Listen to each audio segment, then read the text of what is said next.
I think that's one of the first things that we really come to appreciate when we're working with metaphysics and spirituality is that everything is holy. It's not just one thing or another, right? It's all of it. So I want to tell you about this atheist scientist. And he decided to find God. Now, to look for God. Of course, that's pretty contradictory, isn't it? An atheist who looks for God. Anyway, so this scientist says to God, we figured out just how to make a man without you. And God's like, really? Show me. Go for it. So this scientist bends down, starts to get a handful of dirt, and God said, oh, no, get your own dirt. Right? That was funny. Get your own dirt.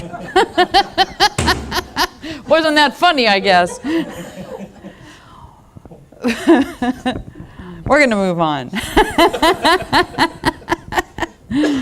How about this? Mahatma Gandhi said this, in heaven there is no religion, thank God. Don't you love that? And that is the truth. That is the truth. There are no sinners, there's no religion, there's no denominations in heaven. There's only love. There's only oneness. Heaven's composed of many people with varying beliefs and non-beliefs because it's all just one big love. It's embraced in that oneness. A place where it doesn't matter if you do or don't believe in God or any form thereof. In heaven, there's a direct knowledge of knowing that all-embracing power and presence that moves this universe. And we call it God, or higher power, or source, or life, whatever. The name doesn't matter. What matters is the recognition that it connects all of us together as one. Now, this power and this presence does not require sacrifice for us to get in. Pretty cool, huh? We can just be who we are. It's a celebration of our communication and our full connection with our soul and all that is, and that connection to everyone. It's a place where that communication and full connection is completely understood, is completely restored. There's no guilt, there's no worry, there's no pressure to get it right and answer questions at the pearly gate with St. Peter. We don't have to do any of that. So, that's either a load off your mind or you already knew that, right?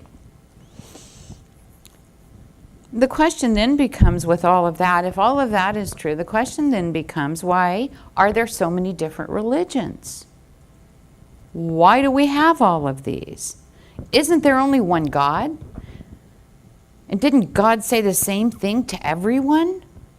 And how do we know which religion is the right one? I mean, there's a lot of conflict, a lot of confusion around those things. In truth, God speaks the same to everybody, to all people. What's different is what people hear when they speak to God, or when God speaks to them, or when they read maybe any kind of holy book. Our perception is the difference. You may know this. Two people can hear the same story and have very different opinions about that story. They hear very different things based on where they are in their life, what it is they need to hear, and the different circumstances going on around. It has a lot to do with our cultural and our spiritual differences. And throughout history, that has changed when you look back on it. So it's really not that God is any different for different people. God is eternally the same. It's we humans that are different from each other.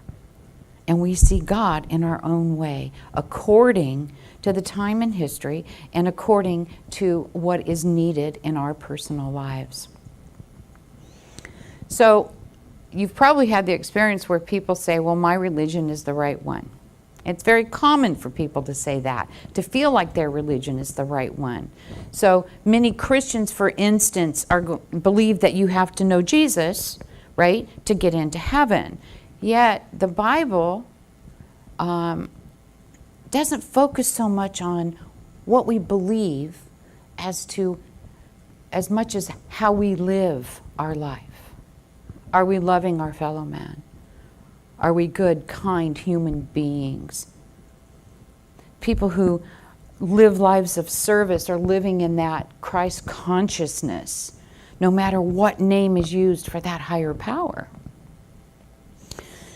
And aside from well-known religions such as Christianity, Buddhism, Islam, Hinduism, Judaism, there are several smaller religions, included in traditional, cultural, and nature-based religions.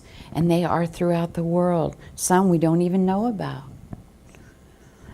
And in addition to that, there are at least 1 billion people who don't even belong to a particular religion. Either because they could consider themselves atheist or agnostic, or maybe they have spiritual beliefs that they follow. And so I have to say this. It's not, in my opinion, not even logically possible for all of these good-hearted, kind, loving beings not to get into heaven after they make their transition because they don't have a particular religion. That just doesn't make logical sense to me. Now, all religions have some concept of God. They call it different things, but we'll use God just because we can. If we speak to supporters of the different religions and ask what God is like, we're likely going to get very different opinions, very different portrayals of what God is. And within the different religions, as you probably know, God has been pictured as just about everything through history. God has been pictured as a man or a woman, human being, various kinds of mammals and animals, lightning and thunder, trees and plants, moons, stars, right? And God has been portrayed so many, a human being with an animal body, right? If you look back through history, it's really amazing the different portrayals of God.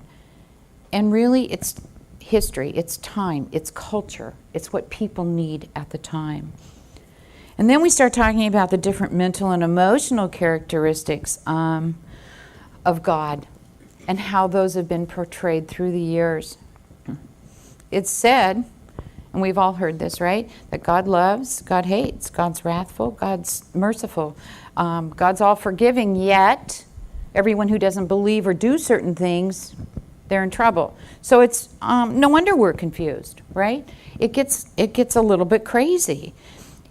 And the truth is this: we have humanized, as a society, we have humanized God with our own human attributes, based on what we need, what we're looking for. So I want you to picture this. Think about all the different things that you've heard about, a religion maybe that you came from, or religions you've read about or studied, and think about an alien. An alien is planning on coming down here to Earth, and this guy wants to know what it's all about. How do we feel about creation? What do we believe? How do we work with this power on a day-to-day basis? So he comes down, he visits all these different houses of worship, and he gets all these conflicting statements that I just mentioned. Some questions are bound to be asked. I mean, what's an alien to believe, right? He's not grown up here. It's very confusing. How could God be so many contradictory things at the same time?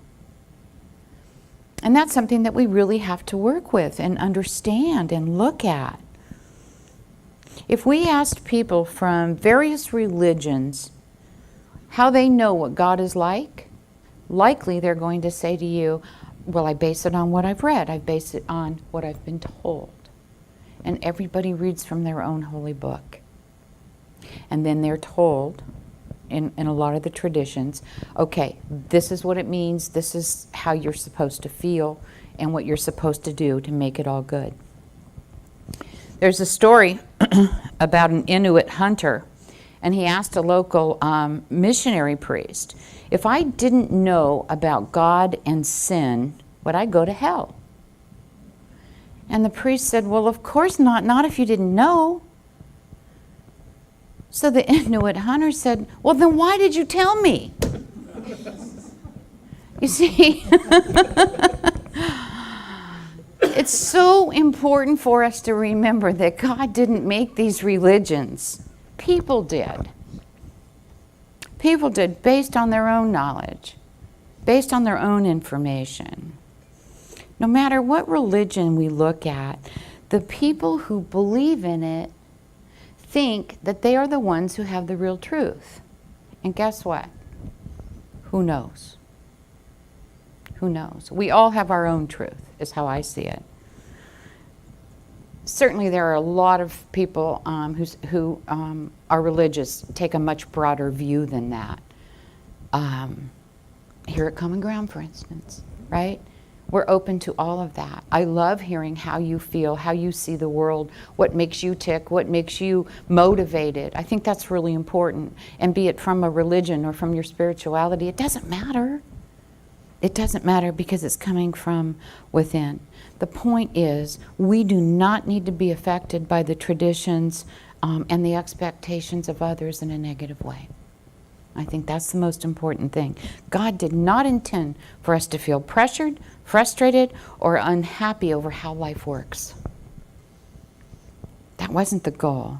We have and are called to use any method that we can and that we do to live in that joy, to live in that peace, as we allow our higher selves to guide us. I see it as us being here to expand on the truth of who we are, that oneness, the connection with our entire human family, finding our commonalities and focusing on those. We're more alike than we are different. And sometimes we, as a nation, as a world, forget that. Now, we have the choice of what religion or belief system we want to follow, or not at all. It doesn't change how life works, whether we believe a particular way or not. I remember raising my children, and I received quite the eyebrow from a lot of people not raising my children in a religion, specifically Christianity, since that's how I was raised. Instead, I chose to raise my children to do the right thing, to be kind human beings, to take responsibility for their life, to not lie, cheat, and steal, right? The 10 Commandments, the Golden Rule, very basic. I wanted them to understand at a young age that they not only had the ability and the knowledge to make good decisions, they had the responsibility to do that. And I think that is such an important thing to teach our children. And that was before I studied metaphysics. That was before I realized there were people, many people, that felt the same way I did, not wanting to be tied to someone else's belief systems or rules, especially without those explanations as to, well, why is that the truth? Why does that make sense? How does that make sense, right? That was always my question, why? Why? And when I asked that question, I wasn't received real well a lot of times. And so what I realized eventually was that many of the adults that just say, because I said so, right, really don't know the answer to the why.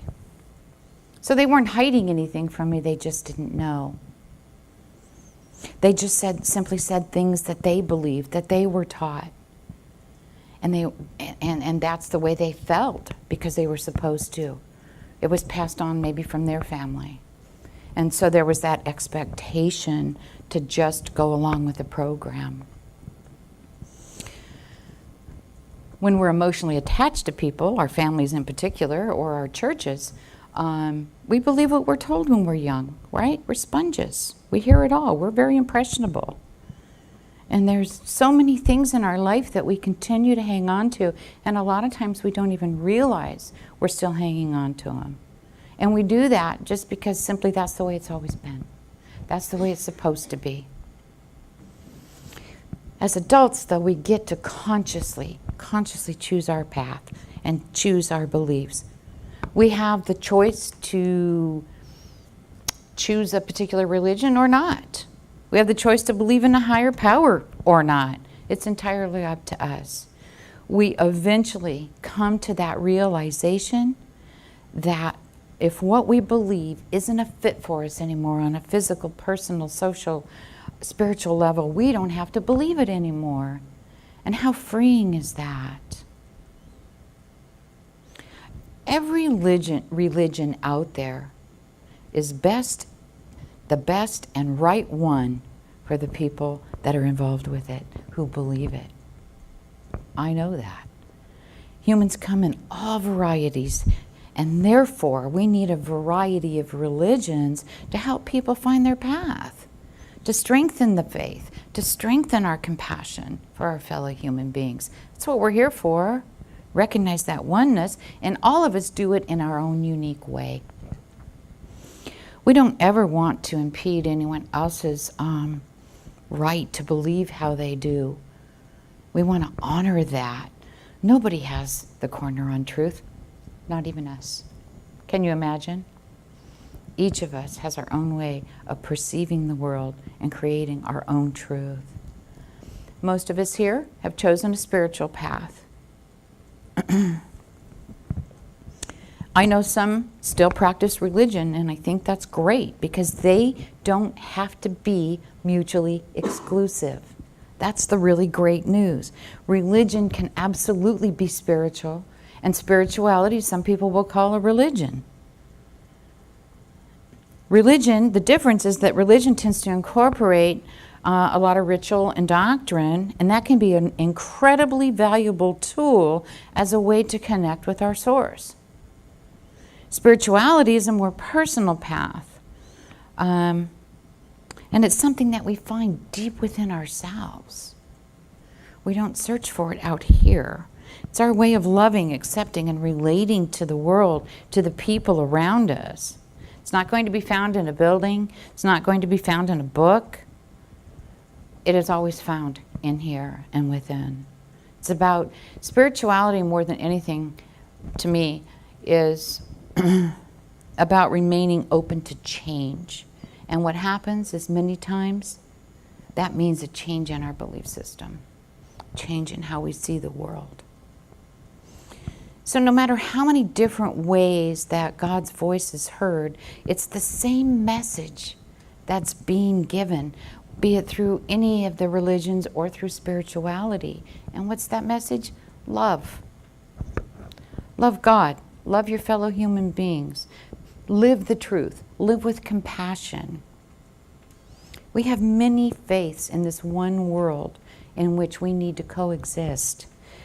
Our work is to cherish our commonalities and honor and learn from our differences. Although we have different religions, different languages, different color skin, we all belong to one human race. And each time we remember and recognize that truth, our heart opens just a little bit more. Thank you so much for being here while I shared this truth as I understand it.